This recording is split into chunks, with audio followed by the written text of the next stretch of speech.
Welcome to I'm Too Busy, an interview-based show hosted by a talented makeup artist, Christina Flach. Christina offers viewers a unique blend of personal stories, inspiring journeys, and practical beauty tips.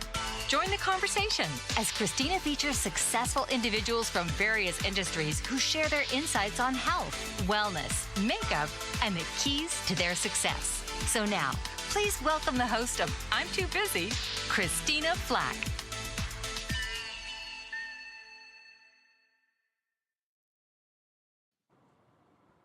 Hello, I'm Christina Flach, and I'm too busy. Are you? I would like to welcome today my dear friend, Claudia Cowan. She's a veteran journalist with over 2 decades of experience as a Fox News senior correspondent. She has been on the front lines of some of the most significant news stories on the West Coast, bringing her unique perspective and insightful reporting to audiences nationwide. Claudia is based in San Francisco, and she has covered a wide range of breaking news stories from natural disasters to political events. Claudia's reporting portfolio includes the Lacey Peterson murder, the Chowchilla school bus kidnapping podcast series, 2022 San Francisco school board recall election, the COVID-19 pandemic, California's crime wave, the Seattle Capitol Hill organized protest zone. She has also reported on major events such as the death of Robin Williams, the Asiana Flight 214 crash, numerous California wildfires. Before joining Fox News in 1998, Claudia worked at several local news stations in California. She is a graduate of UCLA and comes from a family with deep roots in the entertainment industry. Please welcome my dear friend, Claudia Cowan. Hey, Christina. Mwah, mwah. Hello, my gorgeous friend. How are you? I'm good. How are you doing? I'm great. Thank you for being on today. I know you're not feeling 110% like you normally are, so I thank you for rallying. What do they say? The You're the pros best. play injured, right? The pros play That's injured. So you got to so rise you to the. are. It's good to be here. So thank you. So let's just dive into talking all about you for an hour. I can't wait.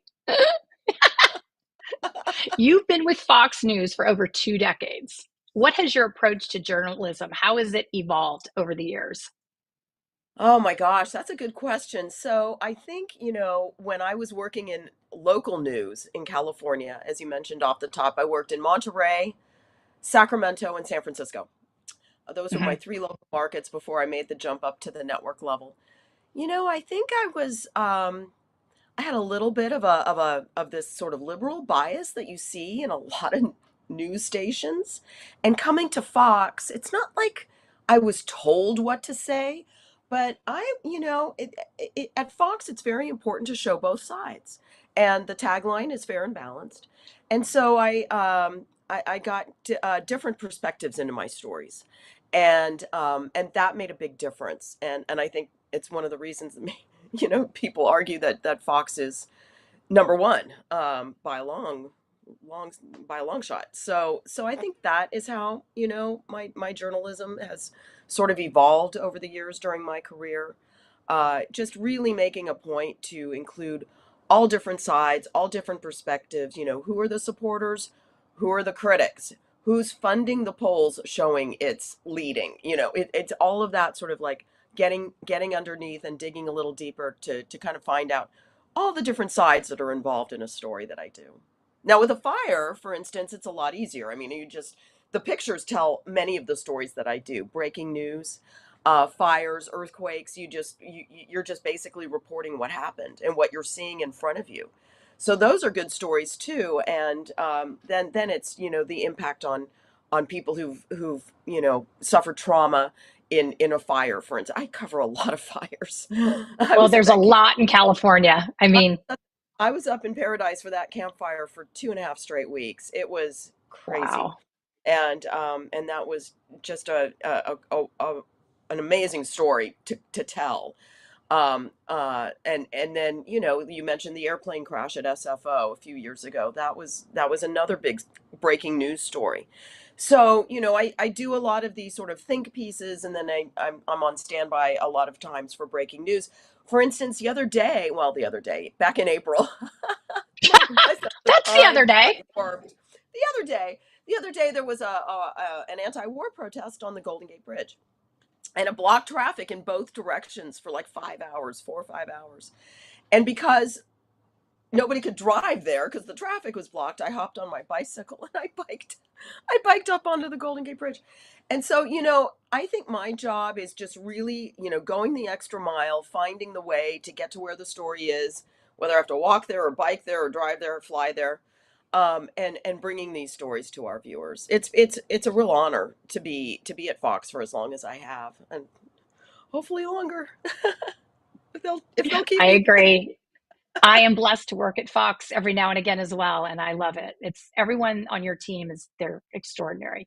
So which of these stories has really significantly impacted you the most personally, do you think? Ooh, well, you know, which of these stories has impacted me the most Or maybe a personally? few of them, not the one, but the few off the Well, top of your head. I mean, I don't know.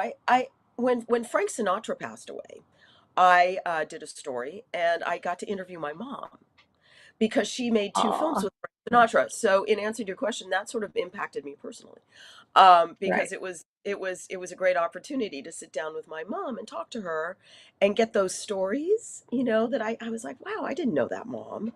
So, for your listeners, my mother is an actress, Barbara Rush, who passed away on Easter, but she made a lot of movies with these big movie stars, and when something would happen, I would often sit down and, all right, mom, tell me a story. Tell me the Yeah, story about. give me some Give me, juice here. give me some scoop on that. So that impacted me. Spending 2 summers in Modesto when my kids were really little. The first time was the Gary Condit Chandra Levy story. Remember that? She was the intern who went missing in Washington, D.C., and he was the congressman, and all eyes were on him. And so that was my first summer in Modesto. And then Lacey Peterson disappeared, and then we were covering all of Scott Peterson's trials, and that was my second, year in Modesto. So I And know Modesto that story has just continued to go on and on for 2 decades now, right? I mean, to you've this been reporting day. on that for it's To this day. remarkable. I mean, has there any other story that you can remember that any reporter has followed for this many years? I'm sure there are, but for me, I mean, I have been covering this story for over 20 years, and he's in court right now with a new defense group, the LA Innocence Project, trying to get him a new trial. I mean, basically, these lawyers have come in and said, "You've got the wrong man in prison here. We need a new trial." And so we're waiting for the judge to rule on whether he'll get a whole new trial, more than Oh 20 my years God. later. So When that's a is that going story. to happen? When do they have a date set that the judge is Well, going to rule? so it's got to be like by mid-October. It's got to be Wow. in the next few weeks. So I'm checking the website for the courthouse every day. It's like because that's how we're going to find out. It's not going to be like a Wow. press conference announcement or even a ruling in the courtroom. It's going to be posted Right. on the courtroom website. So I've been checking it like 3 times a day. I'm like, has the judge issued her ruling yet? So that's a story that has certainly had an impact and on my career. I've written about working on that story, all the legal panels and people made careers, weighing in with their legal analysis on that Mhm. story and then on to get their own shows on court TV and things like that. So that story impacted a lot of people, a lot of lives. Obviously, no one as traumatically as the Rocha family, as Lacey's family. Right. Um, Right. you know, now we have like 2 or 3 new documentaries out as well about this particular case. So it's one that continues to keep the nation riveted. Right. It's funny. I actually worked on a show a few months ago with interviewing Chandra Levy's parents. I went to their home, and that was really impactful on me, actually, just to go into their home where their daughter lived and to be in her bathroom and see her bedroom. I can relate to you on that from that aspect because it's real, these situations, and Yeah. affects so many lives. So let's go back in time a bit. So you have two wonderful children, Ben and Yes. Sabrina. I adore them. Um, what Thank was you. that like when you had twins, which is a lot to begin with, but you have this major career? How was that while they were little? And you're a really active parent, and how did you manage it? How did you manage? I know you were too busy at that time, but Well, how did that go for you? we had help. We had help. We had an au pair. We had my mom coming up from LA where she lived, and because I'm in San Francisco, we had a lot of help because I was on the road a lot, and also during that time I did 3 weeks in Israel for a story during that time when they were really little. So you just find a way. You just find a way. I Right. mean, twins was a surprise for sure, but I didn't know any different. And I just always thought, God, it must be just so easy to have one.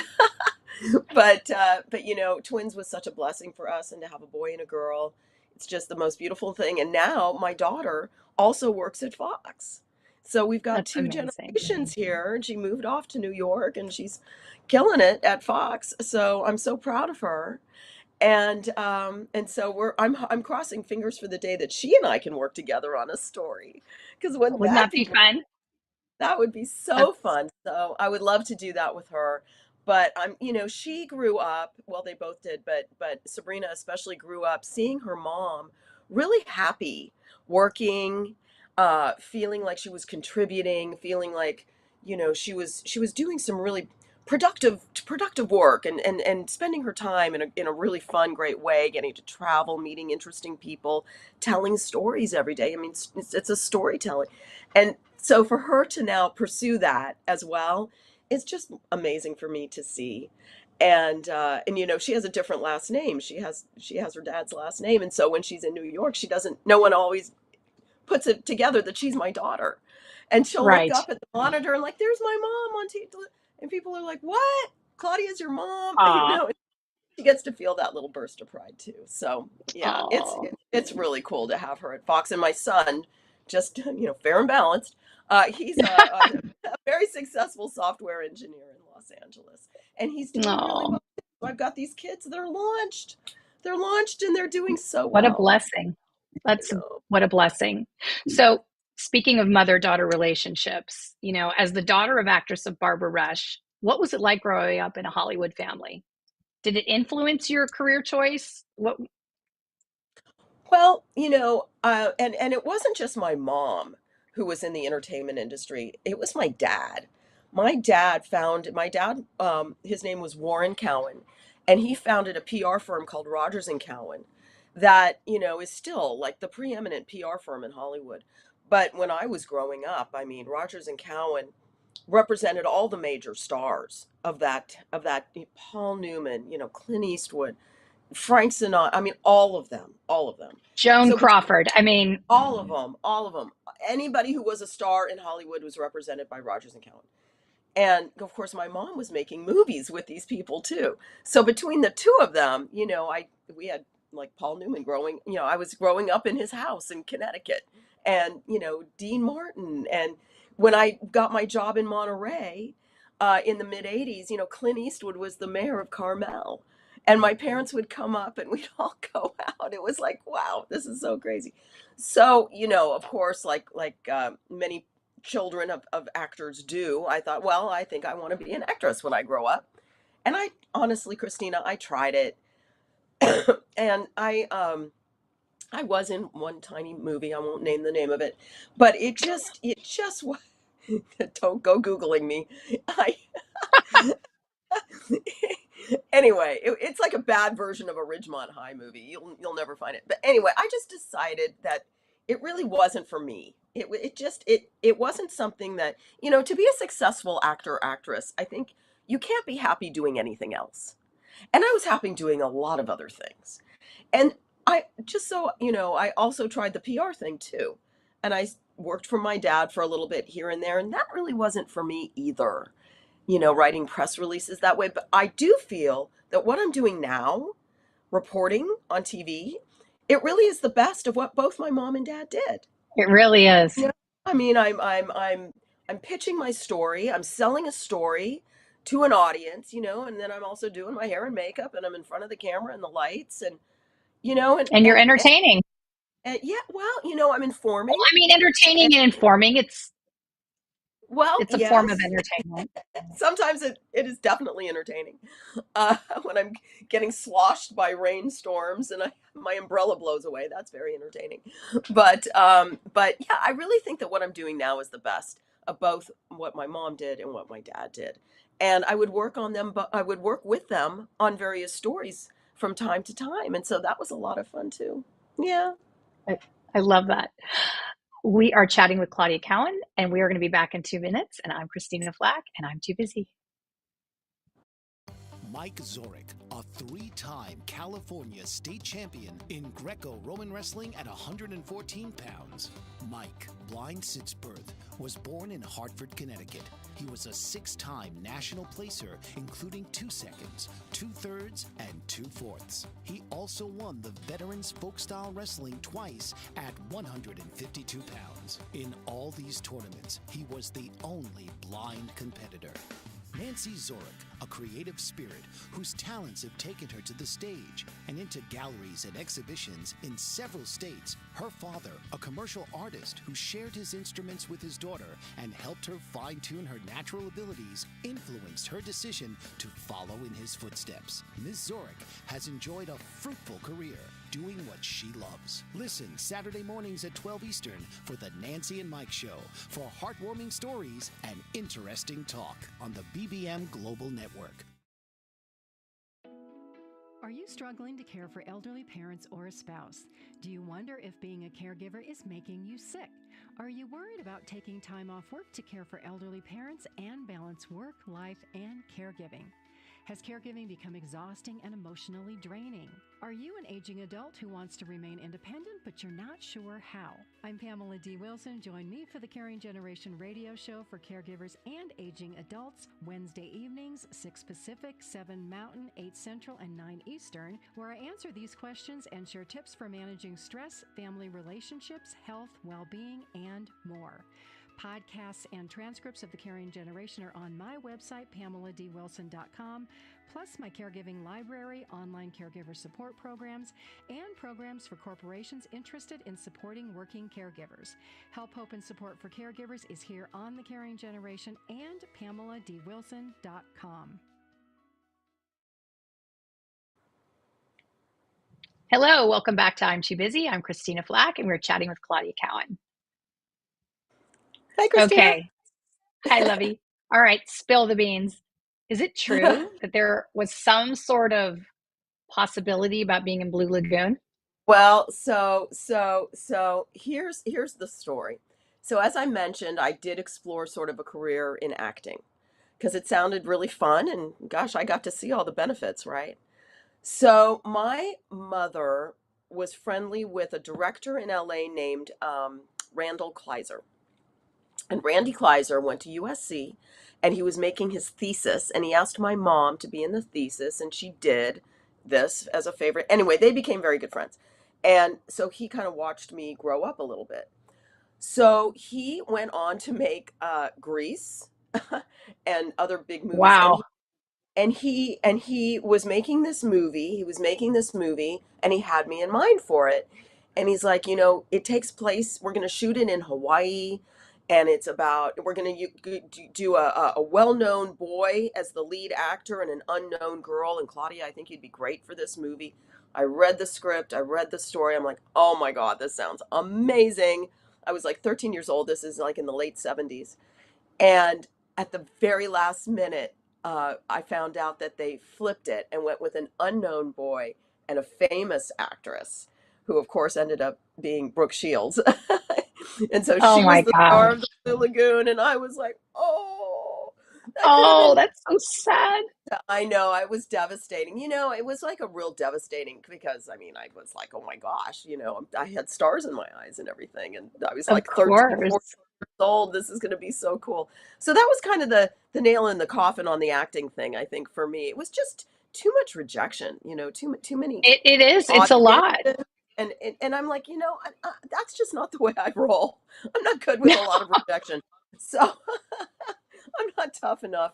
So what I did, actually, my mother had some connections at a television station in Los Angeles, and they needed a messenger. So I applied to be the messenger, and they put me in the news department at Channel 11 in Los Angeles. At the time, it was Metro Media. Now it's Fox.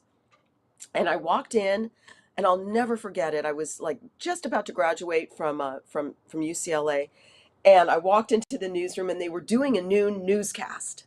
Sometimes newsrooms, they would do the news in the middle of the newsroom.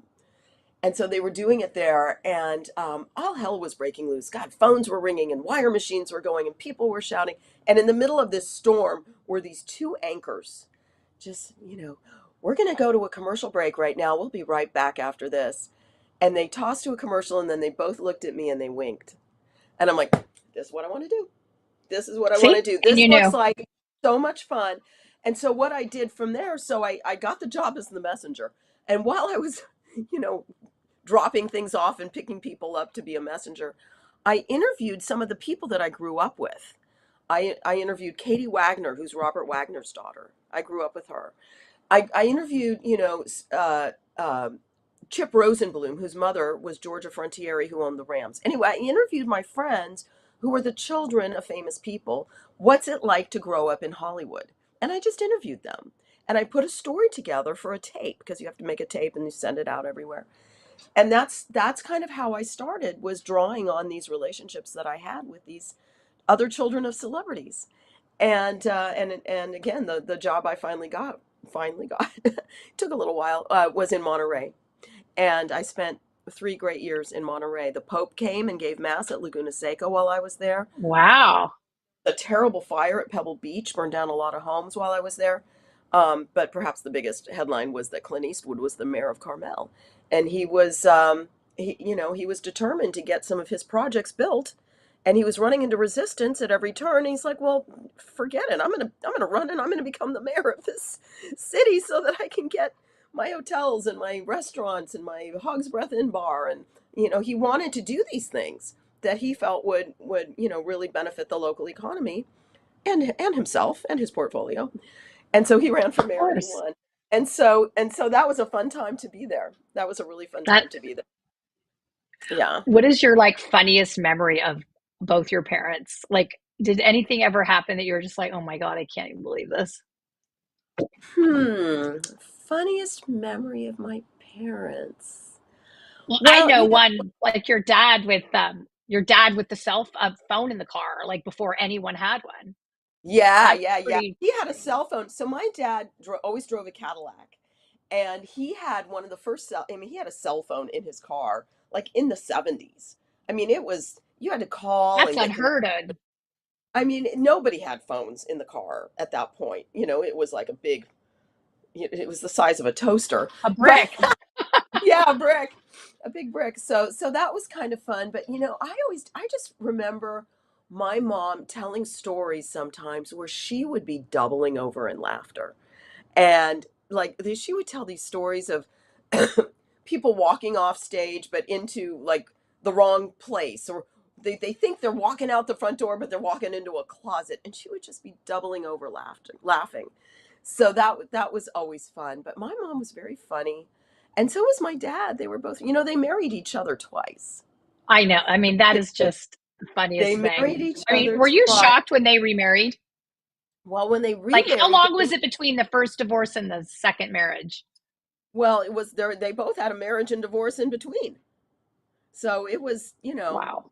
uh, many years, many years. So anyway, the second time they got married, they didn't tell anyone because they didn't want the pressure of people knowing, and then they felt like they'd have to do everything together, and they really did want to lead their separate lives, but they did want to make it sort of official and get married as well.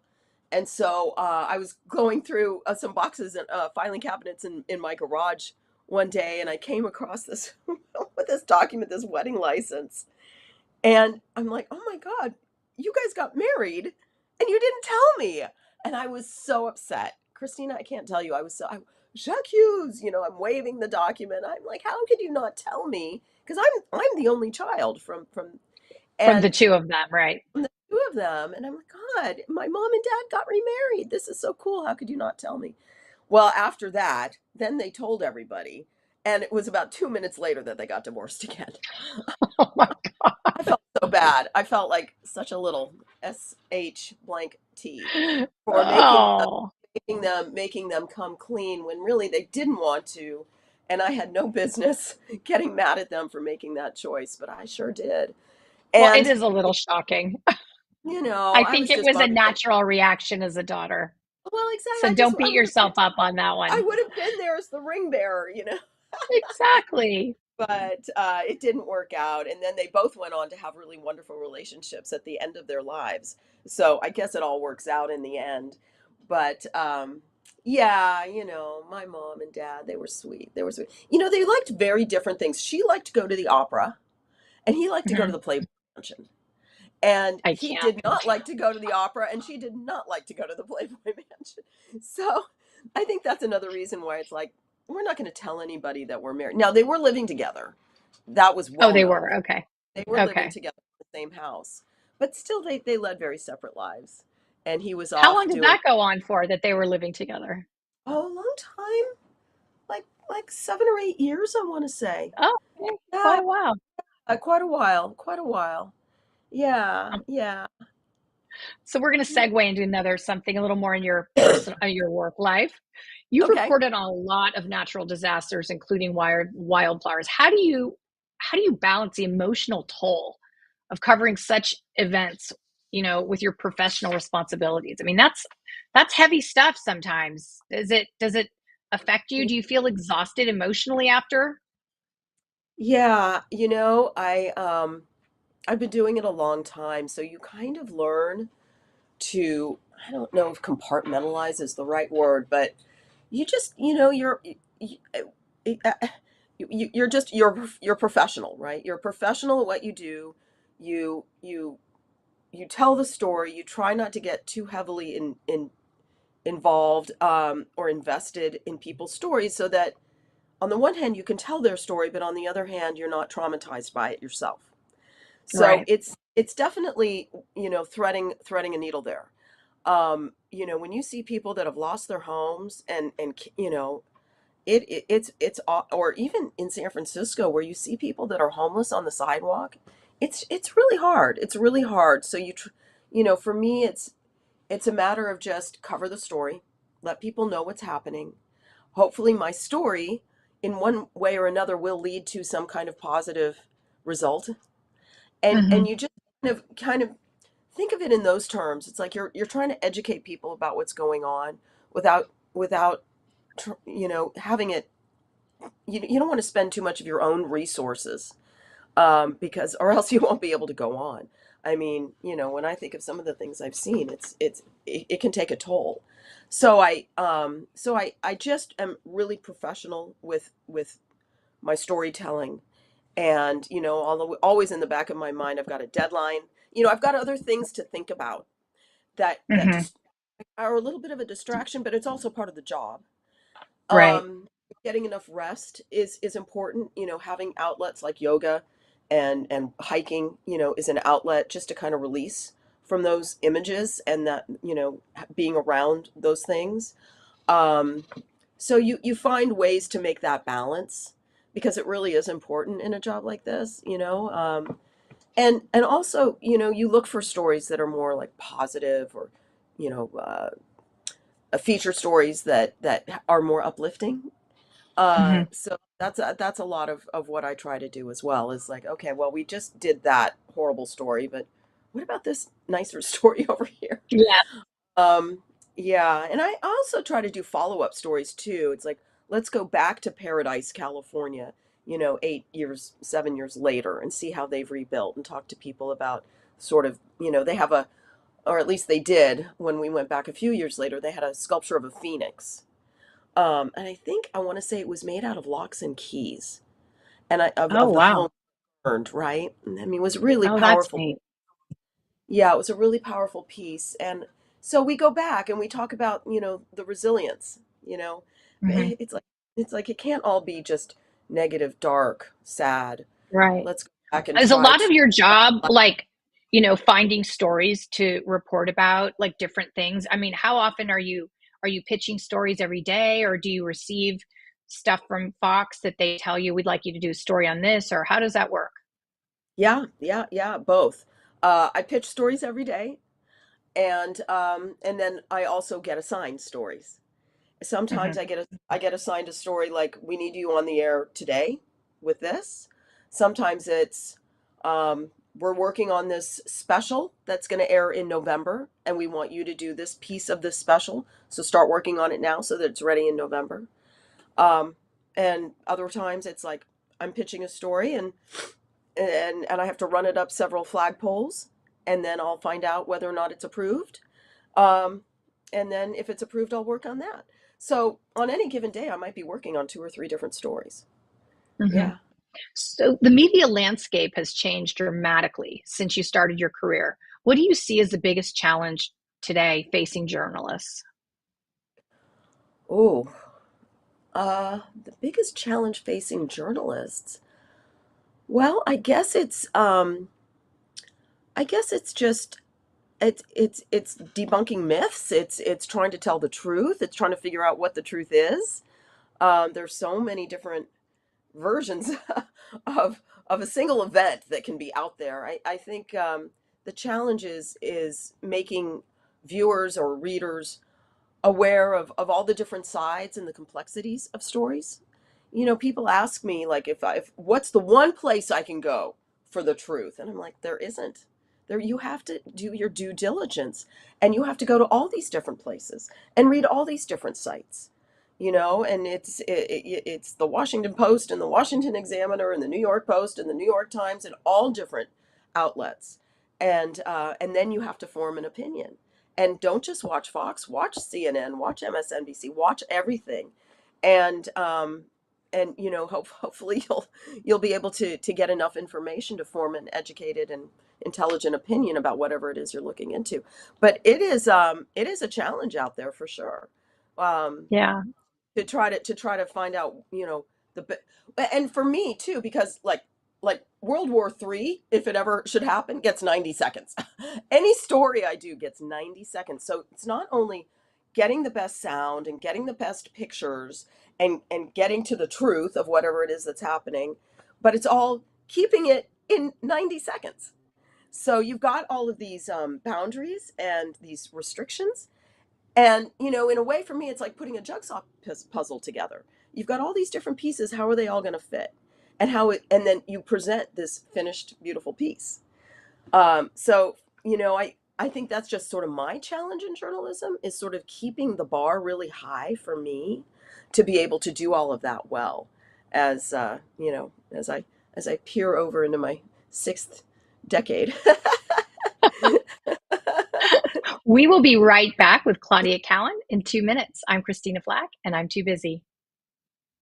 Dr. RC will share extraordinary resources and services that promote educational success, as well as making a difference in the lives of all social workers, as well as the lives of children, adolescents, and teens of today. She will have open discussions addressing many of the issues that we face about our youth and how being employed in the uniquely skilled profession of social work for over 18 years has taught invaluable lessons through her personal experiences. She will also provide real-life facts, examples, and personal stories that will confirm that why serving as a child advocate is extremely beneficial when addressing the needs of the whole child.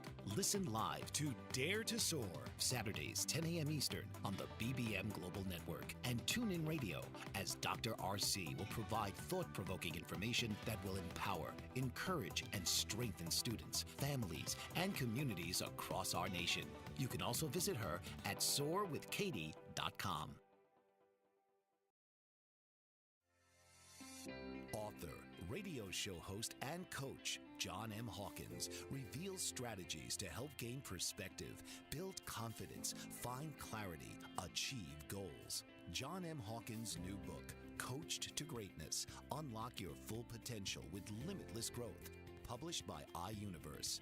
Hawkins reveals strategies to help readers accomplish more. He believes the book can coach them to greatness. Hawkins says that the best athletes get to the top of their sport with the help of coaches, mentors, and others.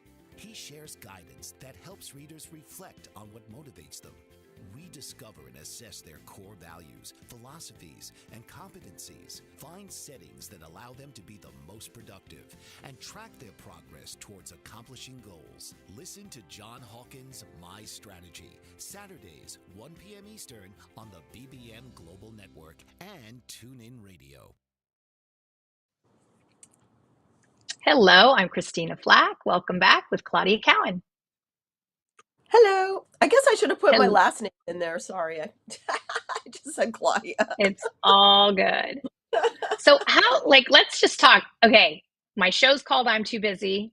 I know you're so busy. How do you manage to keep balance in your life? Is it the working out? Is it tell me, what is your philosophy on time management, beauty and wellness? Well, I think I try to own the morning. Okay, so I try to get up early. I try to And what's go. early? What time? Just give us, Uh, what do you do you, first thing? I well, I know it's your hard. Thursdays, you go to yoga at 6 o'clock. Yeah, I go to 6 a.m. yoga as often as I can. I do start with my cup of coffee. God help me, I do. But Are you still adding all that stuff to it? no, Are I you still used to make adding my all? bulletproof coffee. I used to make Yes. bulletproof coffee because I was like doing hardcore keto. I try all these different, life plans and eating diets, whatever. And I tried keto. I actually liked keto a lot. But I get up early and I'll do a walk or I'll try to get outside and see the sun or the sky or just get outside and get some fresh air and have my coffee. And then I dive into reading, and I'm reading websites and newspapers, and I'm listening to the news, and I'm like, because I have a pitch meeting every day, every morning, so I got to get ready for the pitch meeting. And then I have my makeup spread out, and I'll put on a little makeup here and there just in case, because there could be a situation where it's like, turn on your phone, call us on FaceTime, and be on TV, where I don't even wait for my cameraman to get here. So I always, it's kind of like you got to be prepared. I always have a Right. change of So you clothes. kind of have to manage that. I mean, you have You to have to kind manage of be that ready all the time. because to your point, it's a time saver later. Because if I'm prepared and my hair and makeup are done, then when the call comes and it's like it's breaking news, we need da da da, then you just have to worry about learning the story and writing it and reporting it. So you've saved yourself time at the front end. Because if I'm trying to read up on a story and do my hair and makeup, that will never work. Because it Right. takes me a little while. It takes me a little while.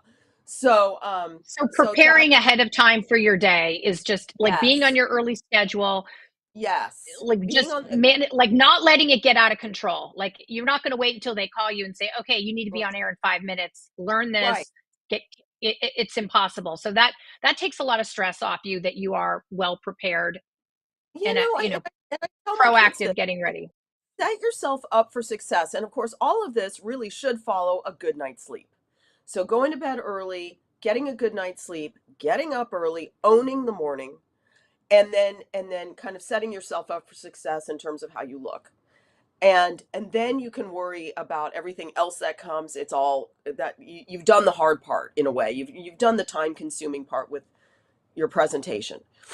And balancing, it's getting outside, it's taking care of myself, although it also involves going to Las Vegas and catching a cold. But but it was worth it. I saw the Eagles at the Sphere. It was so good. Oh, But how I know fun. somebody in that audience gave me their cold. But it's just balance. Seeing my friends keeps me really balanced. I don't really have family here, so my friends are my family. And I like to entertain and throw parties, and I do a big Christmas party every year. And I like to stay busy. I like to stay busy. That staying busy sort of keeps me balanced in a way.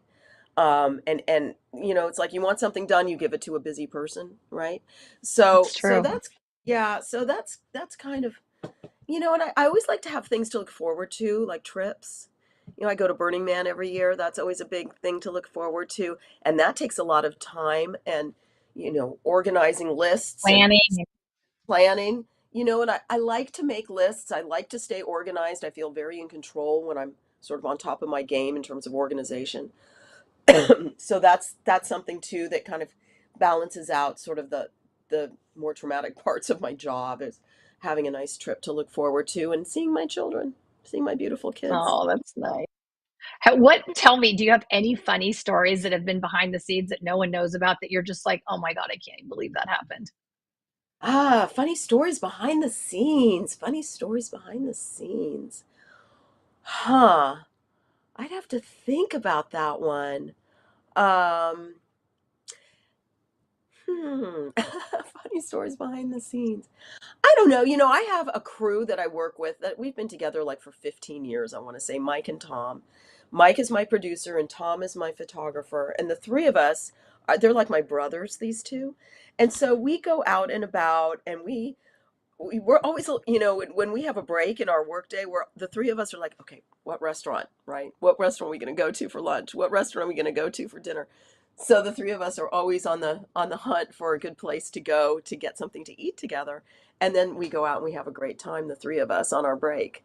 So that's a little bit behind the scenes, but when it's storming out and I'm like in the rain and I can't even see through a year ago, not this last winter, but the winter before. I mean, do you remember it was like raining so hard it It destroyed the didn't wharf? stop. It didn't Yes. stop. It was that atmospheric river. Well, I mean, I was laughing. I was laughing because I mean, just nothing I could not stay dry. And so that forces you to just you can't even use, when I have when I do my reporting, I have my notes on my phone. But when it's raining that hard, you can't have your phone out. It's going to get drenched. So you just kind of learn how to sort of, well, you remember like four or five like important tips, like rainfall amounts, or where the landslide is, or where the road closures are, and then around those four or five points, you sort of tap dance and show your viewers what is happening. So that's a little bit of a behind the scenes. You just kind of like tap dance a little bit and tell the story as best as you can without the use of your phone. But I've done so many great stories, and they all have a behind the scenes aspect. I just can't really pull one out right now. What about the Chowchilla, the Chowchilla kidnapping podcast that you did, that docu-series? That was really interesting. Why don't you talk a little bit about that? What Yeah, made yeah, you yeah. decide to do that? So this was produced by Fox so it was produced by two producers in New York, and they uh, wanted to do a true crime podcast.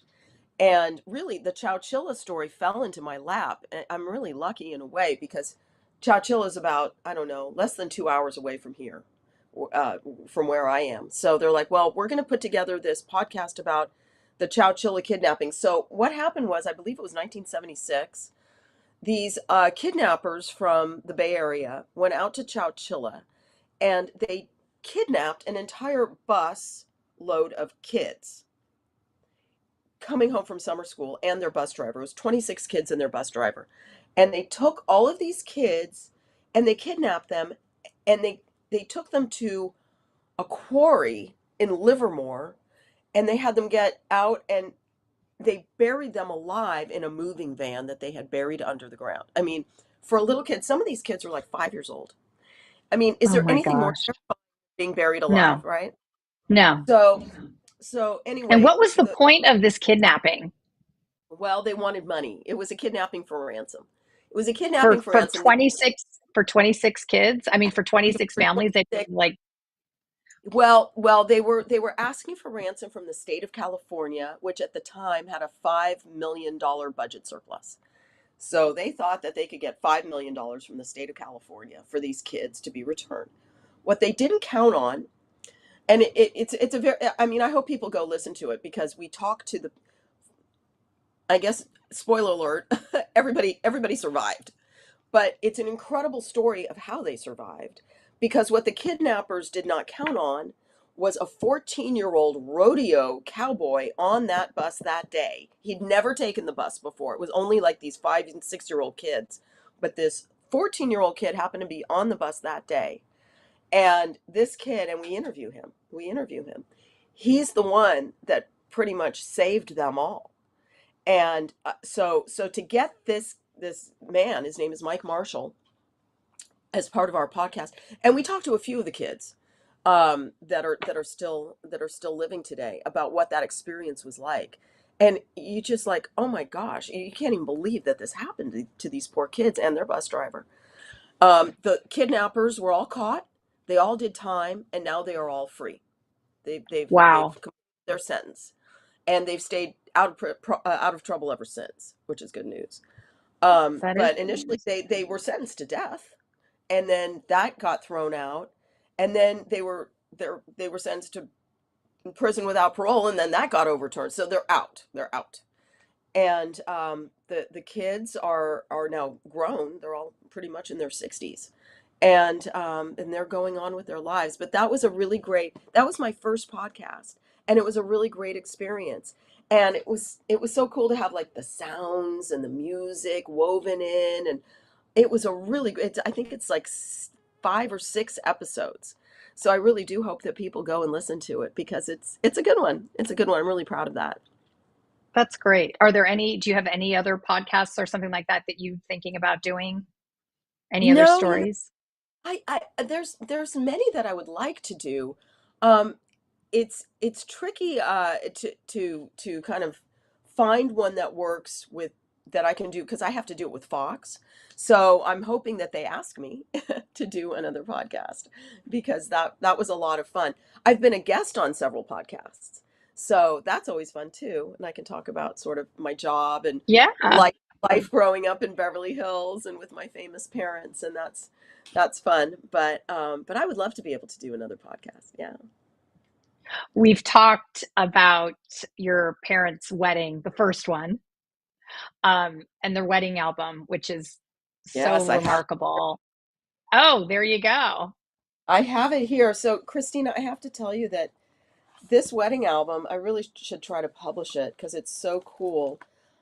I And have been encouraging you to do that. I think it would be really interesting. I don't know if you can see, but Oh my here. gosh. So that is That's Milton amazing. Is Berle that Milton Berle and Frank and Frank Sinatra? Sinatra and Wow. Dean Martin. No, And Tony Dean Curtis. Tony Tony Curtis. Okay. And they're all smoking, right? And having a great time. I mean, this album Wow. is filled with pictures like this. And the wedding was here's Dean Martin. Ah, And there's, oh, swoon. there's my mom and dad, Handsomest and man there's Dean ever. Martin. Oh, look how cute. I mean, how much fun were these people having at my mom and dad's wedding? So I think I I can might, only imagine. I might do something with this because these That would be are some really interesting. good shots in this album. They're I don't know. iconic. Yeah, they're iconic, and it was just a moment in time, right? 1959, Hollywood, I believe it was. And yeah, and so they had a big wedding the first time out, and then the And then the yeah, the micro the 1950, micro wedding that no and then one was at.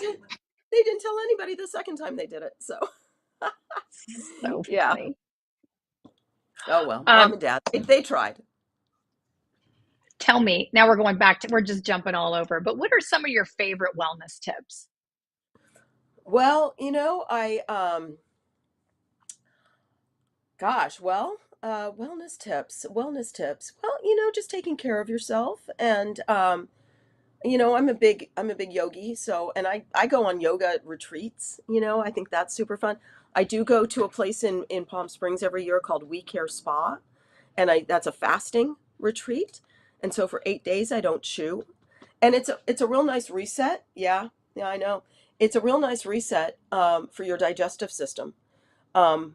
I think there's a lot of thinking around gut health and a lot of problems that can kind of slow you down or completely stop you altogether start in your gut. And I so totally agree with you. yeah, It's cute. Gut health is everything. We Care Spa is all about gut health, and so I go there every year. I've been like 23 times, because it's first of all, it's a beautiful property, but when you're with other people that are also not eating, but you're also going to classes, and you're like, oh, this is what sugar does to your bones, and this, oh wait, that's why you need enzymes. I mean, you learn a lot, And so I love going to We Care every year, and usually I go with a girlfriend. I've taken my daughter as well, but really that was something that I learned from my mom because she used to take me.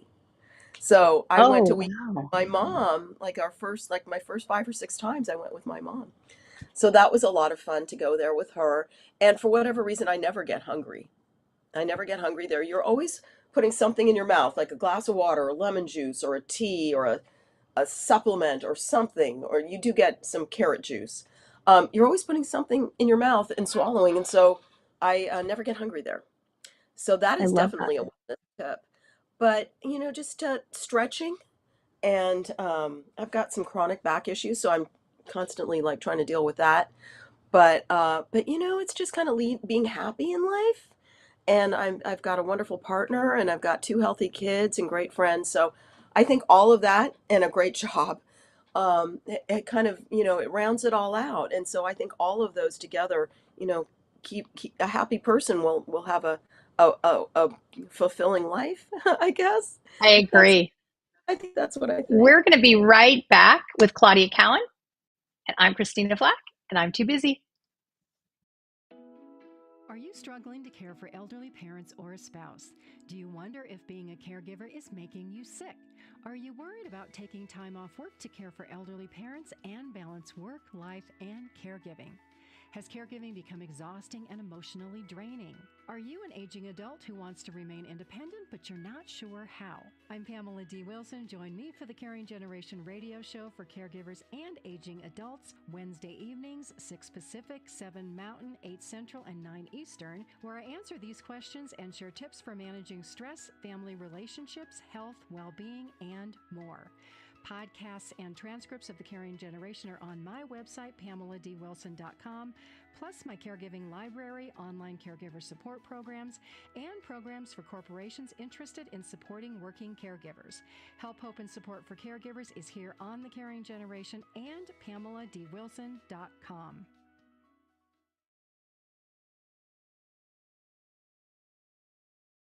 Mike Zorich, a 3-time California state champion in Greco-Roman wrestling at 114 pounds. Mike, blind since birth, was born in Hartford, Connecticut.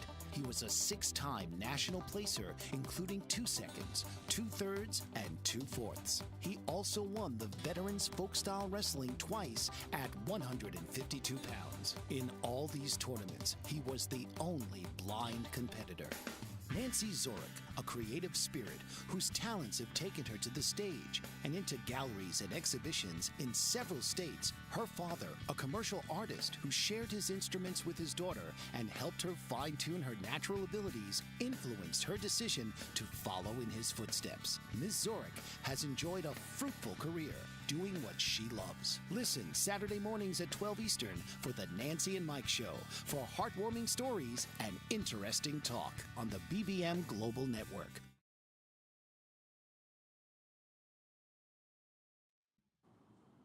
Hello, I'm Christina Flach, and we are chatting with Claudia Cowan. We are talking about gut health right now. Yay. Gut health. I love You that know, it's so interesting to me that, your mom took you to We Care, because I think that's such a great, and I speak about this a lot, beauty from the inside out. And I think that's such a great gift that your mom gave you, the gift yeah. of wellness and good health, because back when she started doing these things, it was not the norm. So, kudos to her for exposing you to that at a young age. I think that's so great because you've done the same thing with your daughter. And I love that. So where's Yeah. your happy place? Where's your happy place? Well, We Care Spa is definitely a happy place. The Mauna Kea Beach Hotel is a happy place. Yes. I love a beautiful hotel. God help me, I do. Going out with my friends on their boats on the bay, that I always have to like just take a moment and appreciate where you are, and that you have friends that will take you out on the water. I love being out on the water. We scattered my mom's ashes in the bay.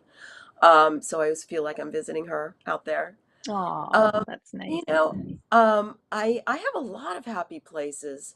Kind of anywhere where I'm having fun is a happy place with my friends or with my partner. We're taking dance classes now, partner dance classes at the That's Arthur fun. Murray School of Dancing. How old is Arthur Murray? How old would, that's a good Google question. How old would Is Arthur Murray be now? no, 200? no, but I just feel like, I may not be able to wing foil or, water ski, but I think I'll be able to dance for a long, long time. And I wanted to learn how to partner dance and do the rumba and to, do all How these fun. dances with my boyfriend. So we take lessons every week, and that's a lot That's of fun. great.